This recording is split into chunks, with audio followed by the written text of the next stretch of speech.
Back in England, I've scored sort of 10 plus every season, and out here I've only got 2 this season, so it's a bit of pressure. I thought I left my shooting boots on the plane, but it was a nice feeling to finally get another goal. I should have had a few more this season, but that was probably one of the better ones I've scored. That was Orange County Soccer Club's Harry Forrester after the match this past weekend that saw Orange County get back on their winning ways against Oklahoma City. This is the Orange and Black Soccer Cast. We are underway in the postseason, the first playoff game ever played in Orange County. It's a 1-2, Godoy. He's found a great ball into Voltson. Plenty of time. He smashes it home and doubles the visitors' lead. Thomas Voltson. Now Segber sprinting forward on the counterattack. A little handsy there. Crosses it. Pineda, the extra pass. Seaton finishes. It rolls down to his left and burying aside. Well taken care of by the Orange County keeper. We'll leave it for Aiden Quinn. He'll strike towards goal, and it's gone in!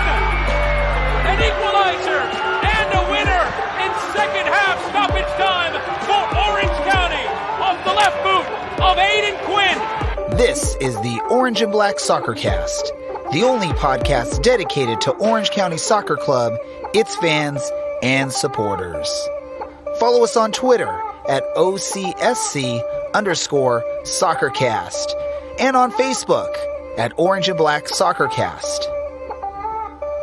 How's it going, Orange County? Welcome to another episode of the Orange and Black SoccerCast presented by Ruffneck Scarves. We are the first and only podcast dedicated to Orange County Soccer Club, its fans, and supporters. I'm your host, Ray Zamora, and I am with you each and every episode as we discuss all things Orange County Soccer Club. And joining me as he does each and every episode, happy to be back on a Tuesday. They got Dylan from County Line Coalition. Dylan, how are you doing? Maybe I'm not happy to be back on a Tuesday, Ray. How do you know that? I know. I just know things. Yeah, you are right. No, I'm thrilled to be on. I'm thrilled it's podcast time. Just hanging out with my gnomes. I'm ready to talk soccer for about an hour. And I'm definitely ready to do so. But before we do that, we also got to introduce our other host here. You guys, we're all equal hosts here. It's not, the master host and the secondary host. We're all awesome hosts here. All the way live and direct back from his local couch or his normal couch with a awesome off-white background, I guess. I don't know what color your walls are. From San Diego, we got Alan. Alan, how are you doing, man? I'm doing great. I'm excited to talk about the game this past weekend, and excited to talk about what the next week's going to bring for Orange County. So, we're all excited to talk about soccer. We're all excited to talk about Orange County. So we're going to get right into it because we have a lot of stuff to talk about. We're going to talk about the previous match. We're going to talk about the next 2 matches on the schedule because between now and the next time you hear from us, Orange County is going to be playing 2 games on the road in what is heading down to the final run of the season. I think 3 matches left in the season, 2 on the road, 1 at home. So definitely a lot to talk about here. So let's get right into it. Let's first start off with the game this past weekend as Orange County returned home after a disappointing performance in Texas. They returned home to Championship Soccer Stadium and have what's probably one of their most dominant matches of the season as they win against Oklahoma City Energy FC 2-0. Dylan, at the stadium, how were things going? What was the energy like? And just what was your impressions of this match? I think things went pretty well. I think the energy level is pretty high. I think it was just under 3,500 people at the stadium. So it looks like the numbers are kind of climbing back up there. Team's been exciting. People are rallying behind them at the end of the year. Beyond that, Oklahoma never had any sort of chance on at the goal. They took no shots the entire game. Frederick Dew did not register anything. He had nothing to do. So that was a really good start for us. Leonardo had a really good game. He hasn't played in a couple months now. And he came in and he did a good job. No major issues there. And then of course our attack was on it. Harry Forrester scored an amazing goal. And then Joe Amico Picked up the second, his first of his professional career after 56 appearances for the club. So that was a wonderful time. I told you before, but I almost cried when he scored that. And every time I've rewatched it since, I almost cry. So I'm seriously just so happy for the team to get back to winning ways, but especially for Joe. Oh, and also with Leonardo's yellow card in the 74th minute of this match, Orange County officially has 69 yellow cards on the season. Just a random stat to throw out there, right, Dylan? Yes. Along with, since Frederick Dew recorded 0 saves this past weekend, he has 69 saves on the season. Alan, a second set of eyes that was at the stadium watching this match. Do you have a similar idea or thought that Dylan shared, or what did you see maybe differently from Dylan, or was it all the same? I thought for the most part they looked pretty sharp. There was a couple of miscommunication in the back, like late in the game, Frederick Dew had to sprint to the halfway line. Like maybe he was inspired by Joe Amico getting forward and looking like a striker. Maybe he felt like he wanted to get in on the game since he wasn't really doing a whole lot in the back. It was a pretty different team that showed up this week versus last week. They looked like they played a lot better, looked a lot more confident going forward. While Seaton and DJ did not get on the score sheet, there were a couple of chances for both of them that just a header from Seaton that was saved, a couple of shots from DJ that were just wide. But yeah, that Forrester goal, I pulled it up on ESPN Plus in the press box while I was following the game just to watch that goal a few times. So I saw it the first time. I was like, I don't know how he did what he did.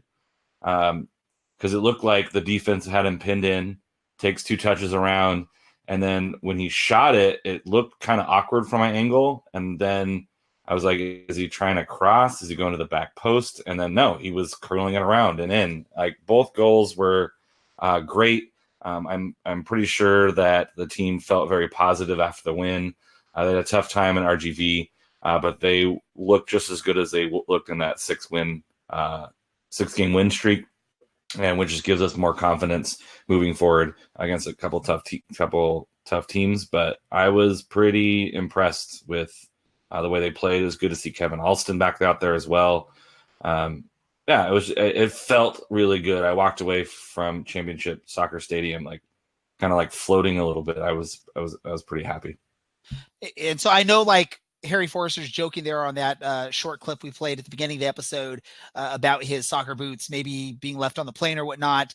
But who knows? Maybe the club reached out to the Royal Post. I don't know if I think that's what they call it in England, and had his correct soccer boots shipped out to California.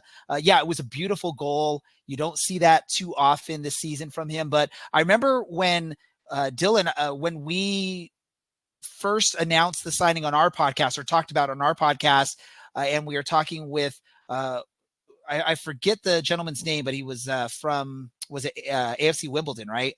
A podcast that covers that team. We were playing some highlights of Harry Forrester, and some of those goals you saw in those highlight reels is what we saw in this match this weekend. Just a very beautiful goal. And what about the celebration? I don't know if either of you were there in Section 9 with County Line Coalition, but I thought it was pretty cool that he went right up to the supporters group to basically celebrate right in front of them. Unfortunately, we don't see that as often as I would love to see from the players when we score goals at home, but I thought that was a pretty nice gesture by him. I'm pretty certain he was purposely heading in that direction to celebrate right there. What were your thoughts on that, Dylan? I was in the County Line Coalition, I think for the entire match. And just, I don't think anyone's come over after they've scored this season. And that he came over, like an English player, not one of the guys that's been around for a bit, not one of the guys that's had a bunch of success scoring goals. And he comes over and celebrates in front of us, and Blaine jumps down and starts banging on the advertising board in front of the section, and then the camera angle cuts away really quickly on ESPN. But it was really great. So now we've got a chant for him. It was just one of those games where he really didn't put a foot wrong anywhere, and that's the kind of beauty that we've expected, right? We've been waiting for, and here it is. And maybe this is the scoring. and maybe this is the benefit of Coach Braden Cloutier sticking with him the full season, knowing that this is the type of performance you can get out of him. The fact that you stick with him all season, although he didn't have the greatest start to his career here in Orange County, you stick with him, you stick with him, you stick with him. And now he's hitting his stride at the right time of any part of the season. This is the time you want your players hitting a stride. And he's definitely one of those players we talked about it recently over the last couple months. He's really figuring out what he's doing out there. Alan, what were your thoughts on that celebration? Were you surprised to see him purposefully look for the supporters group to celebrate with him? I don't know if it's necessarily a surprise. Four always had seemed to me like just kind of aware of everything that was going on, and kind of understood how the game works and how the fan interaction works. He was willing to chat with me if he's had a good game, especially when we were down to 9 men, I think against RGV last time. He was, playing really, really well, getting in a bunch of block shots, possibly could have gotten yellow cards in that game and didn't. He just strikes me as someone who kind of understands those things, and is willing to engage in the fan interactions, in just kind of a way that strikes me that he's doing it because he knows it's what not just like going through the motions, but he really seems like he understands that that's what's important. Obviously, he's kind of had a frustrating season, so it makes sense that he's kind of played with this kind of frustrated edge to him. But I just saw that weight lift off of him when I was asking him about it, and he just looked like just a big sigh of relief. And he smiled right before he started talking, and he's like, yeah, it's just a bit of relief. And I think if he can get dialed in, Aiden Quinn looked really, really good. DJ and Seaton are always dangerous. Wolfgang starting to insert himself in the run of play. Everyone just seems to be clicking in a way that feels great, and it just shows when someone like Harry Forrester can get on the score sheet. Yeah, and as you guys are both talking there, we do have the highlights courtesy of USL Championship Productions on our live stream. So for those of you that are listening on our podcast, check us out on Tuesdays. Every Tuesday, 8:30 p.m. Pacific time, we go live on YouTube, Facebook, and Periscope. So you can watch us also on Twitter. So that was on there. And you could see, just like Dylan was saying, on that celebration, just before the camera cuts off, Counterline Coalition founder jumping down onto the sidelines of the pitch there and banging on the scoreboard or the ads right there. I don't think I've seen that out of him, that much passion out of him all season like that. I know he's always out there giving his all out in their fans, but I've never seen him like jump down like that and just start pounding and being excited about that. I don't know if that has to do with it's Harry Forrester that got the goal and Harry Forrester comes and celebrates with the team, and that took Blaine to a whole nother level. I don't know if either of you spoke with Blaine about what was going on in his head when that happened. Dylan, if you didn't, you can sort of maybe just sort of take us through that. What do you think was going on there? I think it was a really nice birthday gift from Orange County to Blaine. Arguably, probably the biggest fan to get a nice victory for him the day before his birthday. That's my guess. Happy birthday, Blaine. Happy belated birthday. Yeah. So, I just imagine it was that, and a player actually coming over. That's the sort of thing. I watched it happen. My second ever Orange County game. Orange County went through into the playoffs in 8th place on goal difference, taking down the number 1 team in Colorado back in 2016. And Blaine, back in the days at UCI, vaulted himself down onto the track to celebrate with the players, and that was the first time that they'd ever come over and celebrated with the fans. So it's one of those things. They come over and you get in there and you touches in your smiles and you're banging on stuff. Why not, right? Definitely. We gotta move on and talk about the other goal of the night. Dylan, you mentioned it when you were spoken. The first professional goal for Mr. Joe Amico, who I know is another one of those players on this roster that is a fan favorite. My wife has spoken to me. That's probably her favorite player on the team because he's been one of those players that tries to show as much love as he can to the fans when he gets the opportunity to.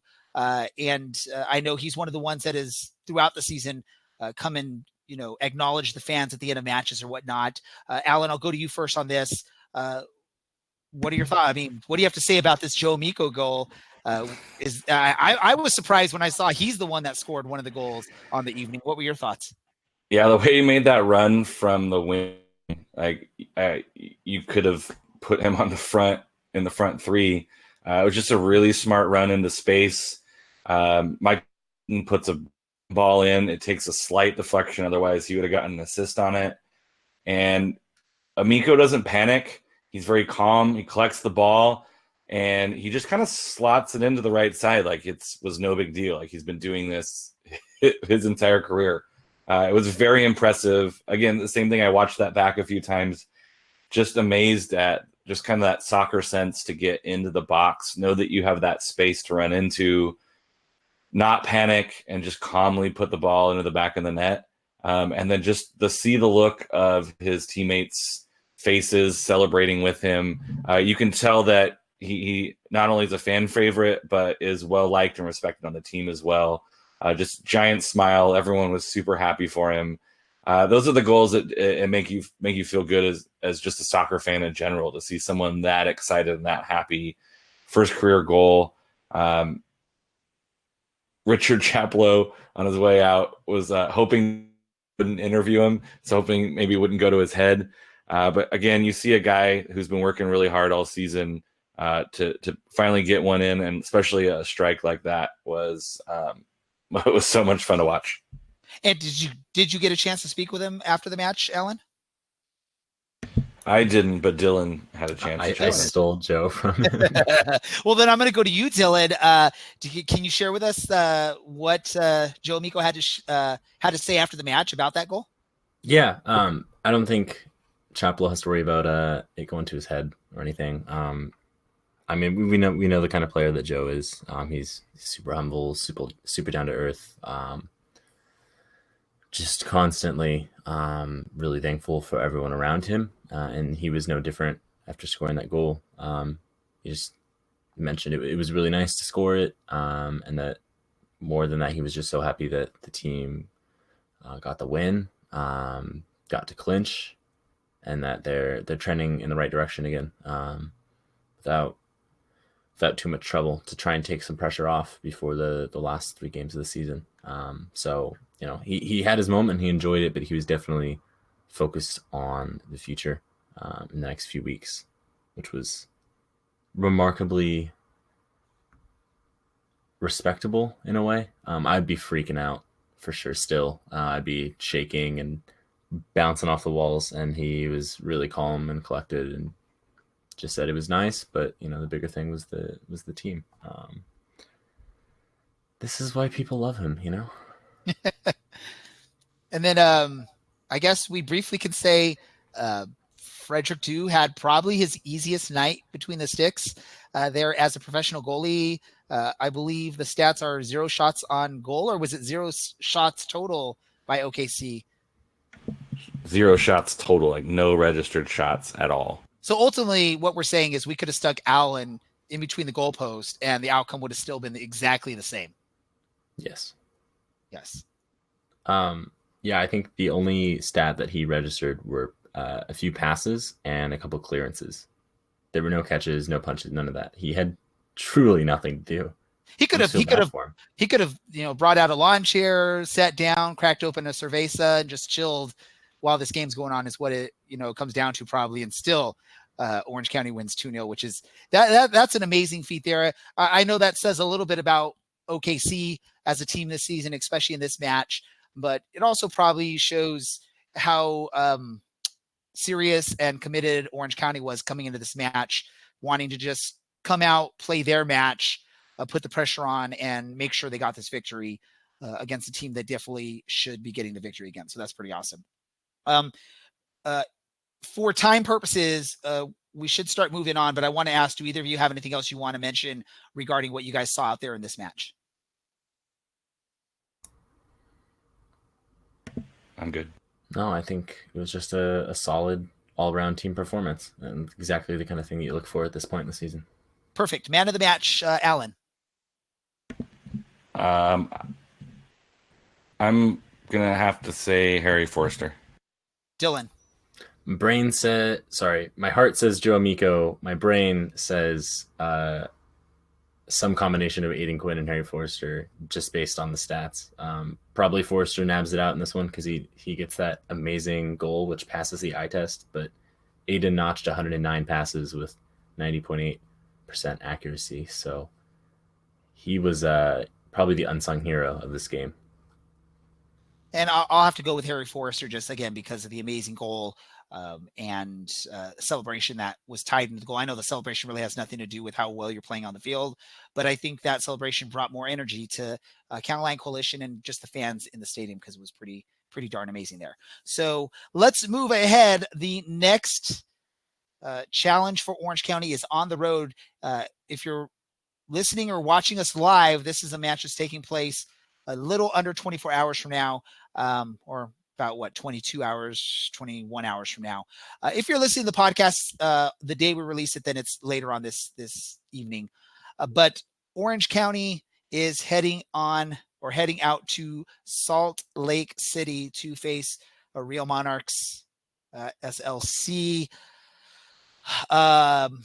Definitely not a guaranteed victory on the road, but I think Orange County can still come out victorious on this if they come out with the same type of intensity they showed against Oklahoma City. I'm going to start with you, Dylan. What are your thoughts heading into this match in Salt Lake City? This isn't going to be an easy one. I think Leonardo is going to have a really strong game again. Whether or not Joe Amico or Kevin Alston, whoever starts, they're going to have a really strong game. Walker and Contour, the back five, really, they're going to have a really strong game. The Monarchs score a lot. They've scored 62 times this season. That's over twice a game for the number of games they've played. But they also concede a lot. So I because it's cold, it's going to be windy, it might be raining, and they're playing at a bit of altitude. I don't want to say that they should just go for it and just try and score 5 goals and have one of those 8-9 goal thrillers. Try and beat a team into submission. I think it's going to have to be a really resolute defense performance, and that they can work forward and try and nab a goal or two. But go ahead. Sorry, go. No. Go ahead. No. Finish what you're saying, Dylan. I think this is probably the biggest game of the season. The Monarchs have a little bit of rest. They didn't play over the weekend. They were due to play the Bold. But they're an up and down team. They don't blow a lot of teams out generally. I wouldn't expect them to do that here, but they're a quality side, a good mix of experienced players and academy players and just generally really talented players. So it's going to be an interesting one. I almost feel like this will end up being a draw. So really quick before I get to you, Alan, let's just talk about the standings right now for the USL Championship Western Conference. You currently have Sacramento sitting at 4th with 48 points. Orange County in 5th at 48 points, but they do have a game in hand, which is very valuable at this point of the season. Sort of control your destiny at this point with that. Real Monarchs in 6th with 46 points, Austin Bold in 7th with 46 points, and El Paso Locomotive in 8th with 46 points. That shows you how close everything is right now here in the Western Conference. Again, luckily Orange County at this point holds the cards as they pretty much, if they can come away with a victory in this match, they jump up to 4th place, 3 points ahead of Sacramento. And then if they can just get some sort of result against Sacramento and then maybe a home victory in Fresno, I'm almost certain they finish in 4th place there, unless something crazy goes on with maybe Real Monarchs or something. But even with that situation, it goes like that. So just really close there in the Western Conference. So a result is important on this. 3 points would be amazing. A result is the ultimate, I guess, goal coming into this match, a tough midweek match. Alan, what are your thoughts of this match? And do you agree that any kind of result is a good thing to get here? 3 is just sort of icing on the cake. Well, you know how I feel about road and versus home records, but Real Monarchs in that last season, this season have only lost 5 games between last season and this season. So going to Real Monarchs is going to be a tough game. We did back in August. We did get a result 3-1. So I mean, I know that Orange County can do some damage against Real, but in Utah, with our kind of which road to show up. If the one again that showed up in Portland shows up, I think we have a good shot at getting 1 and a pretty good shot at getting 3. But if they show up like they did at RGV, I don't think we get a result. But we took them in that hot streak. That part of that 6-game win streak was the second game in that 6-game win streak. So like I said, I think they have the confidence going in, and if they play with the kind of confidence they had and with the stout back line, I think we got to have a really good shot at getting at least 1, and a pretty good shot of giving Real their 3rd loss at home this year. And the big hope for Orange County fans is that Orange County, because this is a more quality opponent than, say, RGV or some of these other just weird road losses that have happened, this is a more quality opponent. So the hope is that Orange County sees this as potentially a playoff opponent. So you need to go out there and take this match very seriously. Again, come away with a result, hopefully get 3 points, but at least leave Salt Lake City with 1 point on this. And then look forward to the next match. Dylan, I know in the comments here in our chat for our video thing here, you did mention a loss is death. Is that true? I mean, if we lose, is it that bad? Well, we will stay on 48 points. The Monarchs will jump up to 49, and then they still have 3 games to play after Wednesday. And then Sacramento is 2 more, and they'd be on 48. So, yeah, I think in terms of trying to get into that last 4th place spot, I mean, of course we've clinched, and that's fine. But I think it's death to getting that 4th place spot if we drop all 3 points tomorrow. That being said, we won 3-1 in the reverse fixture. The Monarchs play. They don't sit back and try and frustrate teams. They actually go at them and try and attack them, and we generally seem to do pretty well against teams that do that. So we have every chance to get a result, and it's really up to the players to, like we've said, to show up and play that way. Perfect. Let's get into this. Let's get into the predictions for this match. Unless one of you has anything else you want to say heading into this match against Real Monarchs. Perfect. Let's get into the predictions then. So predict the score, predict the key to the match. I'm going to start with you, Alan. I'm going to go a 2-1 victory.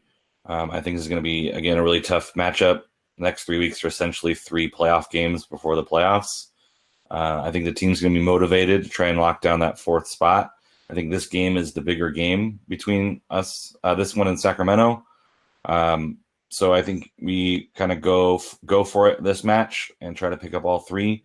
And I think Aiden coming back after a week off was a big deal. And I think that he's going to be the key to both unlocking the team on offense, but also playing back and helping on defense as well. Dylan, what about you? What is your prediction and the key player to the match? I think it's another 3-1 victory for Orange County. I think, I don't know if Frederick Dew would really concede 2 goals in a situation in which his defense doesn't fall apart in front of him. But I think this is a game where Aiden Quinn and Christian Duke and that partnership in the center of the midfield is crucial. Obviously, Duke does a lot of the dirty work. He picks up a lot of the balls, a lot of the tackling, a lot of the side-to-side running, cutting off attacks, and then just lays off the ball to Quinn to really spearhead the attack and get that going.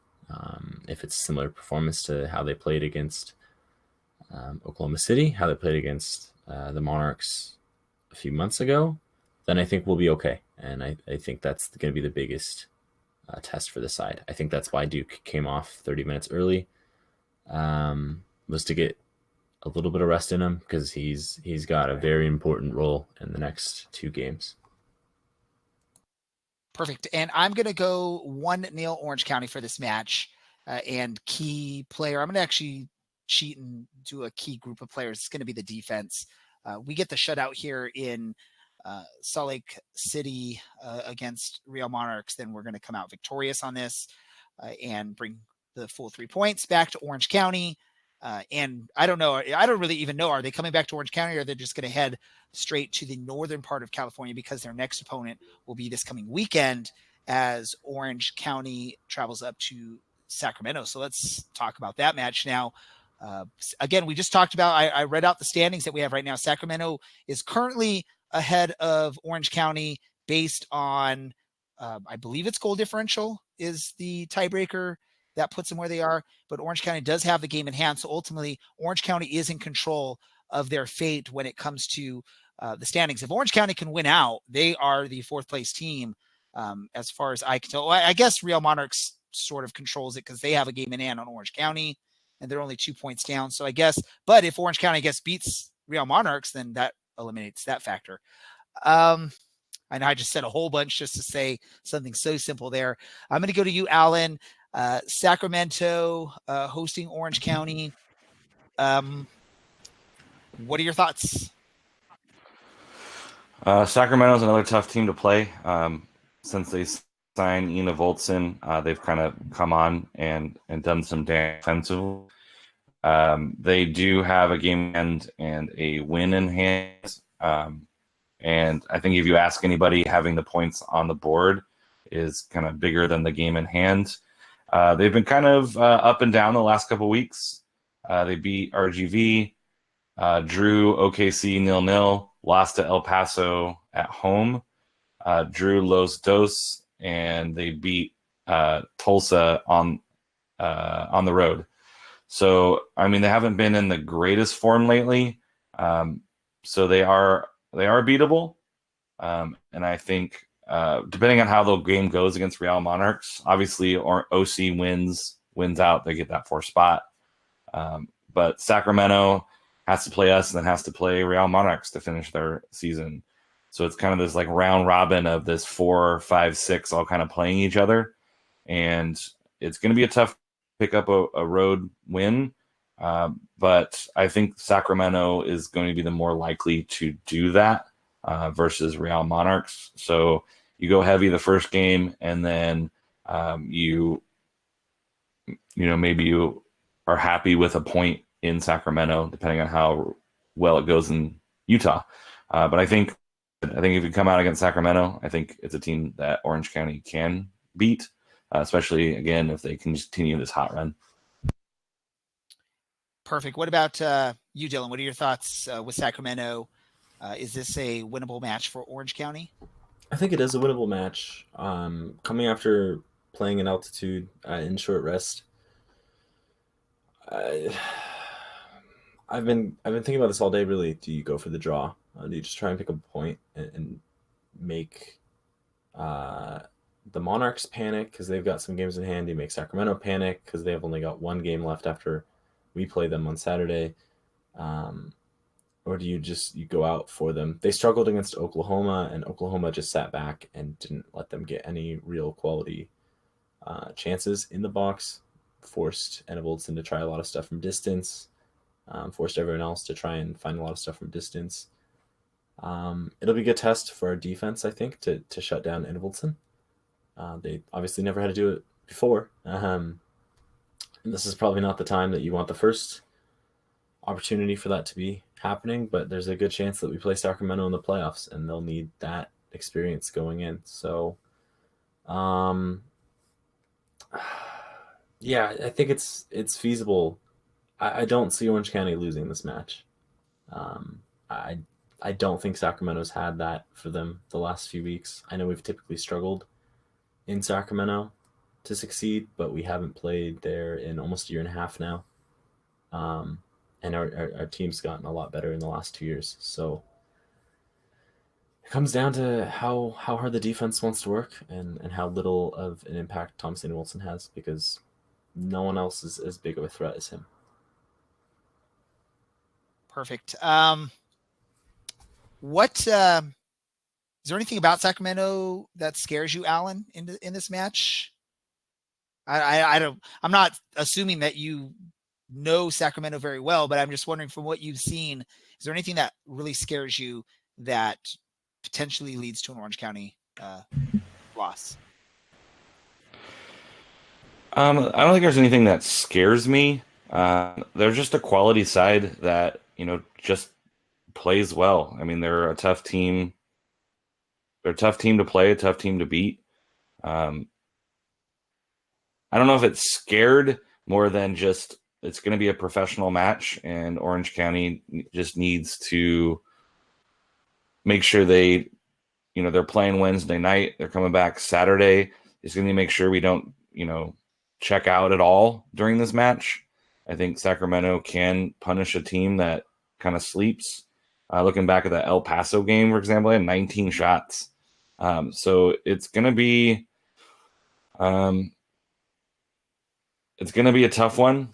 I do think it's going to be a kind of a professional game. It's going to be two teams that are, again, depending on how that Real Monarchs game go, if we end up pulling out 3 points, I think Sacramento realizes that they got to win at home.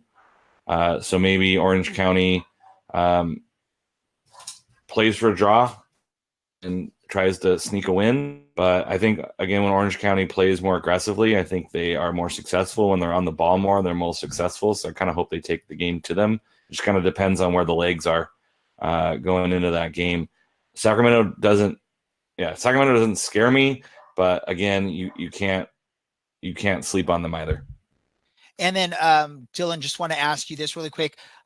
Can Orange County fans expect a heavy rotation of the squad between these two matches? Or is it going to be maybe just like a Kevin Alston out on one of the matches and maybe just one or two players here and there? What are your thoughts? Michael Orozco will be available for Saturday's match. He'll be finished with his suspension. I imagine he gets right back into the side. I think Alston probably plays 45 minutes of both matches. Amico, 45 to an hour, and Amico plays the rest in the right back spot. And from there, just depending on Wednesday's match, if we've got things in control, we might see Duke come off early again for Crisostomo. If things are going well in Sacramento, we might see the same situation. I don't think it's going to be a big rotation, not at this point in the season. The starting 11 really can't change based on the last almost 8 matches now. You really go back to like 10 or 12 and you discount 2 flukes against RGV and Tacoma, and the guys that have been starting deserve to be starting, and they should be starting, and they'll be fit enough at this point in the season. Training's probably tapering off a little bit. There's not that much fitness that they can physiologically gain at this point, so it's just making sure guys stay fit and can play a full performance. Perfect. And let's go, Alan. Yeah, and a slightly more like positive note is looking back through like what are the key victories for Sacramento at home, and there really isn't one that sticks out besides maybe Portland earlier in the season. So Sacramento is a team that takes care of teams that they should take care of and tends to kind of play evenly against the top of the table. So I there is a good chance that we put a good game up. It just boils down to how well that back line holds up. And again, Michael Orozco coming in from being kind of fresh 2 weeks, I do think that gives us a boost. So I'm assuming you're going to ask what our score predictions are. Yeah, that's where I was heading next. I was going to get into our score predictions and man of the match. If we want to do that, let's go to you, Alan. I think I'm going to do a 1-0 victory. And I think Michael Seaton takes it to him. Dylan. I'm gonna go with I gotta say a 1-0 victory for Orange County, but I think it's Christian Duke that makes the difference for the side. I don't think he scores, but I think he's the one that causes a lot of problems for the Sacramento attack. Perfect. And I'm going to go 2-0 Orange County, and I'm going to put it the important player for Orange County is going to be Frederick Dew, coming up big, making some stops against former Orange County SC player Thomas Enevoldsen. So perfect. Let's talk about this really quick, because this match against Sacramento is actually going to have some or is going to play a factor in the Copa Califas, which we haven't talked about recently because there hasn't been any interstate matches here. Currently, from what I can tell, and I think the Copa Califas website hasn't quite updated their standings yet. I believe right now LA Galaxy is in first place in that. They've played 5 matches and have 8 points. Fresno's in second with 4 matches played and 7 points. Sacramento has 5 matches played at 5 points. And Orange County has 4 matches played and they're at 3 points. So from what I can see, or what I can tell, if I'm correct and goal differential is the tiebreaker, Orange County still has a slim chance of winning the Copa Califas. A lot of things have to happen and go right their way. One of those things is LA Galaxy will have to draw their match against Fresno this weekend. And of course, Orange County will have to beat Sacramento this weekend. If that happens, Galaxy will finish with 9 points on the season. Orange County will be at 6. Fresno will be at 8. And then Sacramento would still be at 5. And then it heads down to that final weekend of play where Orange County and Fresno play. If Orange County can win, they will end up with 9 points, tied on points with LA Galaxy. But you would hope at that point, the goal differential will favor Orange County, because right now they both are at a -1 goal differential. So if that all plays out, if Orange County can win these next 2 games and get some help, basically they just need LA Galaxy to draw their next match. Then they have a shot apparently. So that would be pretty neat if all this happens, and coming down to the final 2 weeks of the season. I think when we had, I can't remember the gentleman we had on that came on to talk about Copa Califas, but he even mentioned it's going to come down to the last few weeks of the season to find out who's going to win this. And it very well can happen. What are your thoughts, gentlemen? Can Orange County pull this off somehow, some way? I'll start with you, Alan. I think that if they want that first home playoff game in 4th place, I think they happen to also coincide with winning that cup. I think if we don't, I think we go all in for it. I mean, it's silverware, right? Like, just go all out against Fresno. Fresno's been kind of rough lately. Like we talked about it last show, what's going on with the team in general. And you hope that doesn't influence the play on the field, but it just might. It's pretty much, they're pretty much locked in as long as they finish well. Reno, Fresno, Phoenix for the top 3. So I don't know if they're necessarily in danger of that dropping out of home playoff. I doubt that they can. So that last matchup might be one where Fresno kind of rotates some guys out, and Orange County might need that win to get in the 4th. So they play their starting their starting 11, their full 11, and that might be what the difference is where they are in the standings. Orange County fighting for 4th, and Fresno kind of saying, let's rotate some guys. Dylan, what about your thoughts? Is this something that you could potentially see happening and working in Orange County's favor? And if so, would that be exciting? Or are you more focused on the playoffs and the USL Cup? I'm not going to lie, I'm more focused on the playoffs and the cup, the chance for a cup, but it's nice to have bragging rights over the other teams in California, especially now that Sacramento looks like they're going up to MLS. I mean, you can't talk trash to Los Dos fans because they don't exist. But it'll be nice to get some sort of bragging rights in before San Diego rolls up next year and adds a whole nother dimension to this craziness that's the Copa Califas. But it's funny you mentioned this, the Copa Cannabis, the teams that play in states that have legalized recreational marijuana use. We're in second place in that. So that's cool. Reno clinched that one. They're on 30 points in 15 games played, but we've got 6 points available to us left in this one. And Fresno is just 1 point behind us. So, all these in all honesty, I had no idea that cup even existed. So. Yeah, and all these supporter-driven cups.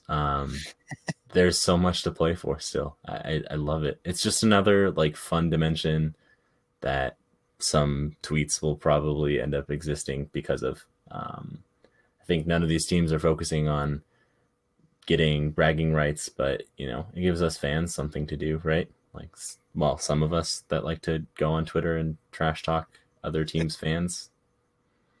I'm not naming names. I have no idea who you're talking about, man. Maybe that's Alan. So let's do this percentage-wise. Just give me a percentage.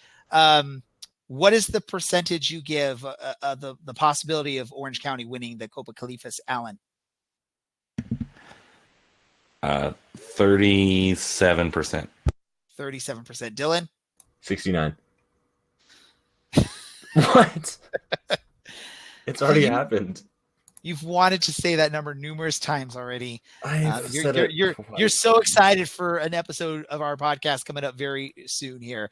I will say I give it about a 40% chance. Really, it seems like a lot has to happen, but really what we need to see is Galaxy and Fresno draw and Orange County win out. And I think that pretty much seals it for Orange County, which is pretty awesome.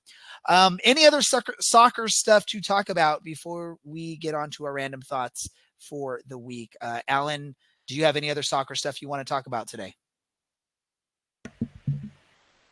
Top of the league. Dylan, do you have anything that you're wanting to talk about soccer-wise? Still not in the relegation zone. Perfect. So let's move on to our random thoughts of the episode. As always, for those of you that may be first-time listeners, we end each episode with just a random thought. It does not have to be soccer-related. It could be any and everything. Dylan usually has some sort of boring book recommendation. But let's figure out what we got here. Dylan, what book do you want our listeners to read this week? It's rarely a book. It's mostly a poem. This week is no different. It's a poem by Longfellow, which I think is a little bit fair given the weekend's events and a particular person's scoring. This poem's called "The Wreck of the Hesperus." Have at it. I mean, honestly, just give it a read. I think it was Andy last week who read my recommendation and said, I didn't understand it, but I read it, and that's the kind of attitude we should have because reading is good for you. RIF, right? Do you even know what that means, Dylan? I lost Dylan.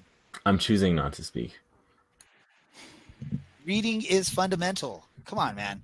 I also went to a public school, Ray. Yes. I just want to make sure you know what I'm talking about. Sometimes my references go way over your head due to age differences. I just want to. Are you old? Sure. I am turning old. I'm going to be 40 in just like less than 2 weeks. I am turning old. I'm turning old. That is exactly what I meant to say, and I'm going to stay by that. Let's go to Alan for a random thought from Alan. Alan, what is your random thought for the week? Oh, and this one time, my random band camp. I told you not to do this, and you did it anyway. My random thought of the day is congratulations to the Ducks for starting 3-0 to start the season, beating the terribly hated, awful team from Detroit tonight. So congrats, a good start. Good to see Dallas Eakins coming up from the AHL team in San Diego to get a full-time NHL coaching gig again. He's deserved it. Did amazing stuff down here in San Diego with the hockey here. So it's good to see that he is continuing his success up with the big club. So I'm excited to see the journey that is the Anaheim Ducks this season. Perfect. And for my random thought, I'm going to one-up you to a 4-0 start, but this is in the National Football League. My San Francisco 49ers demolished the Cleveland Browns on Monday Night Football. They've started 4-0 for the first time since 1990, which is a pretty darn long time. I didn't realize it had been that long. At that point, I would have been 35, 10 or 11, depending on the time of the year. Come on, man. Yeah, like you chatted earlier, math is hard, and I understand it's hard for you, Dylan. I apologize. But no, this is awesome. I don't get to watch them that often because I live in Southern California. I refuse to pay hundreds of dollars for NFL Sunday ticket pass or whatever. And I don't really get out to sports bars that often the weekend because I'm always so busy. So the fact that it was a cool Monday night match to watch on my home TV, and it was just a demolition of the Cleveland Browns. I know it is the Browns, but it still was a pretty awesome win. 49ers are the only undefeated team in the NFC, which is pretty awesome as well. So, pretty great. Did you see Thomasina Voldson? He was there. I did not see him there. Oh. You saw him. I forgot to add, if there are any MLS teams looking to fly a fan out, I've been to 2 MLS games and seen 2 hat tricks. So any MLS teams out there wanting to fly the playoffs, if they need a little bit of a boost, hit me up.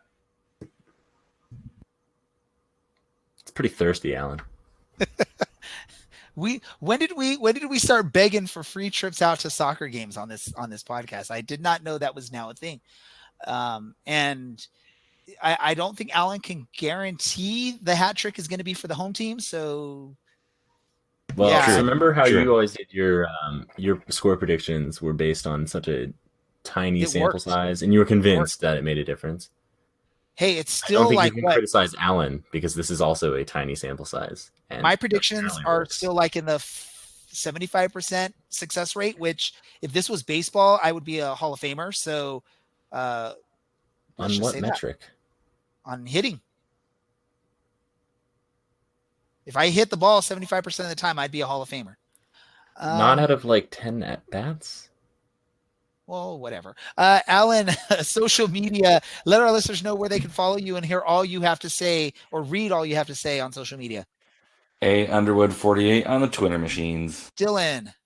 Find me on Reddit, /u/OCSE_Dylan. Or you can find me on Twitter at OCSE_Dylan. Perfect. And you can follow my personal Twitter at DJ Ray Samora, or you can also follow the podcast on Twitter at OCSE_soccercast. Look for the podcast on Facebook, Instagram, Pinterest, Reddit, wherever you want to look for information. I don't think we have a Reddit page, but you can find us if you go to the Orange County Reddit page. There's always stuff from us there. Go to our website, OCSCpodcast.com, or if you like to type a lot, orangeandblacksoccercast.com.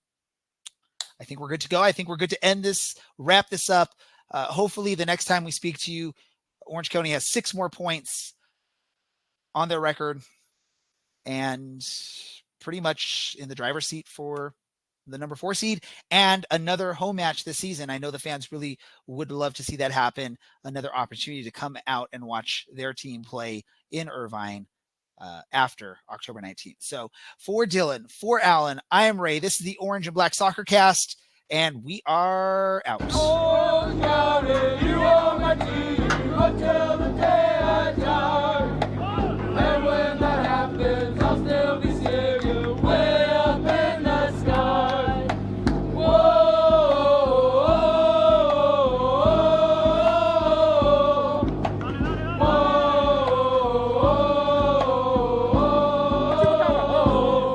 Thanks to our sponsor, Ruffneck Scarves, official scarf supplier to the MLS, USL, and US Soccer. Get custom scarves for your group or team at ruffneckscarves.com.